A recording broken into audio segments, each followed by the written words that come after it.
حضرت عمر فاروق رضی اللہ تعالیٰ عنہ مدینے کی گلی سے گزرے، امیرُ المومنین ہے، مدینے کی گلی سے گزر رہے ہیں، ایک گھر کے اندر سے بچیوں کے رونے کی آواز آئی، بچیاں رو رہی ہیں، اور بچی اپنی ماں سے کیا کہتی ہے؟ کہتی ہے اماں ابو بکر تو اب انتقال کر گئے، حضرت عمر کا پہلے دن ہے خلافت کا، اب ہمارا کیا بنے گا؟ ابو بکر تو وصال کر گئے۔ حضرت عمر فاروق رضی اللہ تعالیٰ عنہ نے رونے کی آواز سنی، دروازے پہ دستک دی، کہا بیٹو کیا بات ہے؟ تو بچیاں کہنے لگیں عمر ہمارے ابا جی ہماری 10-15 بکریاں ہیں، تو ہمارے والد صاحب ان کا دودھ دھو کے بیچا کرتے تھے، گزارا ہو جاتا تھا۔ جس دن ابا جی فوت ہوئے تو اس دن سے لے کر ابو بکر صدیق روز عصر کے بعد آیا کرتے تھے، ہماری بکریوں کا دودھ دھو کے دیتے تھے، کچھ ہم پیتی تھی،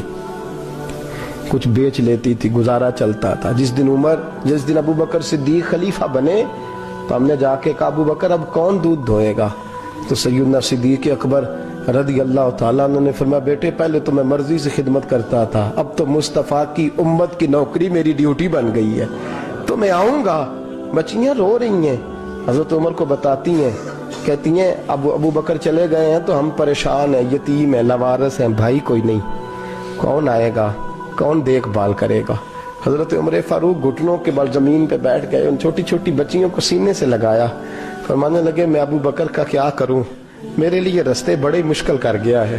میں اس کے کس بادشاہ وقت ہو کے وہ غریبوں کے گھروں میں آ کے ان کی بکریوں کا دودھ بھی دوتا تھا، امیر المومنین ہو کے یہ رنگ بھی تھا، پر میں بیٹیوں فکر نہ کرنا، جب تک عمر زندہ رہے گا، عمر آتا رہے گا، یہ نوکری کرتا رہے گا۔ کچھ دن بیتے تو حضرت عمر فاروق کو یاد آیا اوخو مدینے میں ایک بوڑھی اماں بھی رہتی ہے جس کا کوئی گھر کا کام کرنے والا نہیں، اور جس بی بی کا کوئی بال بچہ نہیں اور آنکھوں سے بھی وہ نابینی ہے۔ حضرت ابو بکر صدیق رات کے سناٹے میں جایا کرتے تھے،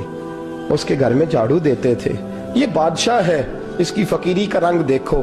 اس کو کنویں سے پانی بھر کے لا کے دیتے تھے، اور یہ لفظ آپ سنیں گے تو حیران ہو جائیں گے۔ اس بوڑھی اماں کے لیے نا ایک کونے میں گھر میں دور بار شین میں ایک جگہ کھود دی تھی جہاں وہ بی بی پخانہ اور پیشاب کرتی تھی۔ امیر المومنین حضرت ابو بکر صدیق رات کو جاتے تھے اور اس کا وہ پخانہ وہاں سے اٹھا کے باہر پھینک کے آیا کرتے تھے۔ اس عورت نے پیغام بھیجا کہ عمر سے کہو میری بھی ڈیوٹیاں تو نہیں سر انجام دینی ہے۔ عمر فاروق ساری رات کام کرتے، سناٹا گہرا ہوتا تو جھاڑو دبایا ہے بغل میں، اور عمر فاروق نکلے ہوئے اس بی بی کے گھر میں جھاڑو دیا جا رہا ہے۔ حضرت انس بن مالک فرماتے ہیں میں نے آخری عمر میں بھی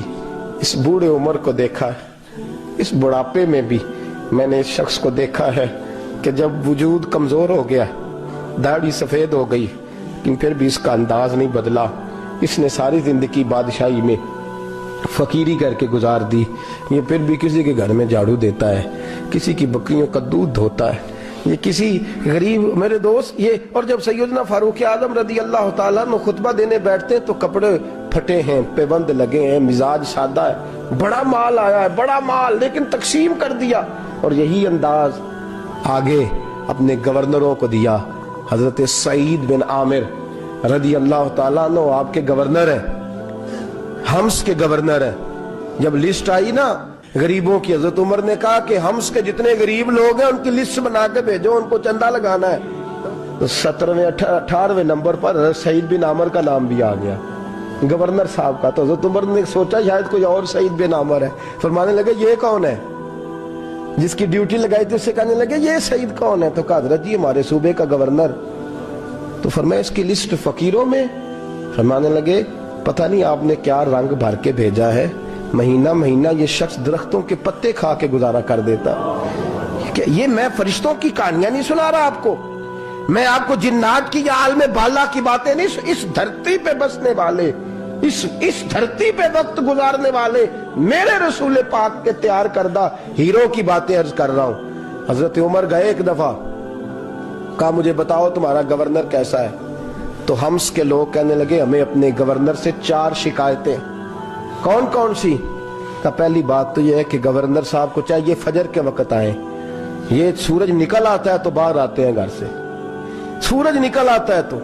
آپ کہہ کے تو دیکھیں کسی معمولی سرکاری ملازم سے بھی،